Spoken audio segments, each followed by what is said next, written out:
नमस्कार, आप सुन रहे हैं रेडियो हिंदुस्तान और मैं हूँ आपके साथ आरजे अंजू। रेडियो न्यूज़ में आज हम आपको बताएंगे एक अनोखे देश के विषय में। जी हाँ, इस अनोखे देश में रहते हैं सिर्फ 27 लोग। जानिए 2 फ्लैट के बराबर जगह वाले इस अनोखे देश के बारे में।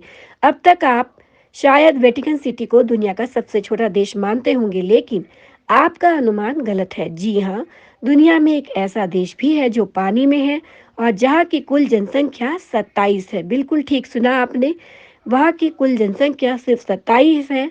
हमसे दुनिया के सबसे छोटे देश के बारे में यदि पूछा जाता है तो हमें एक ही जवाब मिलता है, वेटिकन सिटी। लेकिन आपको ये जानकर हैरानी होगी, सीलैंड उत्तरी महासागर के एक छोटे से अपतटीय मंच पर जिस देश में रहता है, वह दुनिया का सबसे छोटा देश माना जाता है। वेटिकन सिटी को अंतर्राष्ट्रीय स्तर पर दुनिया के सबसे छोटे देश के रूप में मान्यता प्राप्त है, जबकि चारों तरफ से पानी से घिरे छोटे से देश सीलैंड को अंतर्राष्ट्रीय मान्यता नहीं मिली है।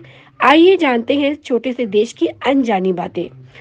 यह देश सीलैंड के प्रिंस माइकल बेट्स का बनाया हुआ है। आपको जानकर हैरानी होगी कि इस देश में कोरोना महामारी के दौरान एक भी मामला सामने नहीं आया।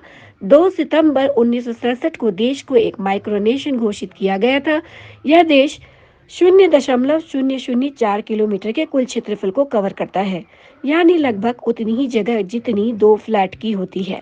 सीलैंड द्वितीय विश्व युद्ध के दौरान अंग्रेजों द्वारा बनाया गया था, जहां जीलैंड डॉलर के सिक्के और स्टैम्प देश की मुद्रा के रूप में उपयोग किए जाते हैं। द्वितीय विश्व युद्ध के दौरान इस अपतटीय मंच का उपयोग सेना और नौसैनिक किले के रूप में किया गया था।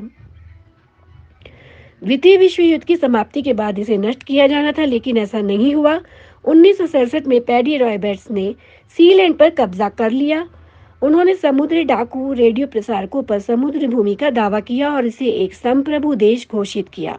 हालांकि पिछले 54 वर्षों से यह यूनाइटेड किंगडम सरकार के विरोध में काम कर रहा है। सीलैंड एक विवादित सूक्ष्म राष्ट्र है। यह सफोक के तट से 12 किलोमीटर दूर स्थित है। इस देश में वर्तमान में लगभग 27 लोग रहते हैं। 1968 में ब्रिटिश श्रमिकों ने अपनी भेड़ों की सेवा के लिए सीलैंड में प्रवेश करने का प्रयास किया।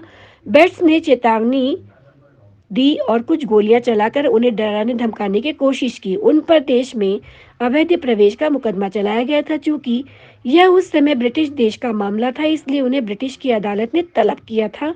उसे दंडित नहीं किया गया क्योंकि अपराध 3 समुद्री मील की सीमा के बाहर था और इसलिए मामला आगे नहीं बढ़ सका। बेट्स ने मुद्रा और पासपोर्ट के साथ संविधान ध्वज और राष्ट्रगान को सीलैंड में पेश किया। कहा जाता है कि सीलैंड का क्षेत्रफल लगभग 2 टेनिस कोर्ट है, यानी कि 2 या 3-4 बीएचके फ्लैट के बराबर। तो इसी के साथ मैं लूंगी अनुमति। रेडियो न्यूज में हमारे साथ बने रहिए अन्य खबरें जानने के लिए। तब तक के लिए नमस्कार।